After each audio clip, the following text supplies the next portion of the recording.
अस्सलामुअलैकुम फ्रेंड्स, तो क्या हाल चाल है। उम्मीद करता हूँ आप सब खैरियत से हैं। ये कुछ डिज़ाइन है सिंपल, इन पे कलर फाइनल है, वाइट है, सारे घर में वाइट किया हुआ है, फॉल सीलिंग के ऊपर पेंट। ये ड्राइंग रूम का डिज़ाइन था। ये हम टीवी लॉन में आ जाते हैं। ये जिस साइड पे खड़ा हूँ ये 8 मरले की साइड है, ग्राउंड फ्लोर है।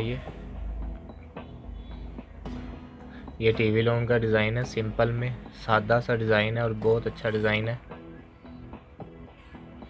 चाहे आप इसको कलर दे सकते हैं, लेकिन ये प्योर वाइट है। ये हम बेडरूम में आ गए हैं। ये बेडरूम का डिज़ाइन है और इसका साइज़ है 12x14। ज़्यादातर जो 8 मरले की साइड हम करते हैं उनके जो रूम होते हैं वो 12x14 ही होते हैं। ये एक बेडरूम का डिज़ाइन है, इसका सेम पैमाइश है 12x14। लास्ट में हम किचन में आ जाते हैं। ये किचन का डिज़ाइन है, 8x10 कर सकते हैं आप इसे। उम्मीद करता हूँ ये डिज़ाइन आपको पसंद आएंगे। डिज़ाइन पसंद है वीडियो को लाइक कर दो और हमारे चैनल को सब्सक्राइब कर दो, क्योंकि मैं यहाँ पे न्यू डिज़ाइन फॉल सीलिंग के देखता रहता हूँ। तो मेरे चैनल को सब्सक्राइब लाजमी कर लीजिएगा। अल्लाह हाफिज़।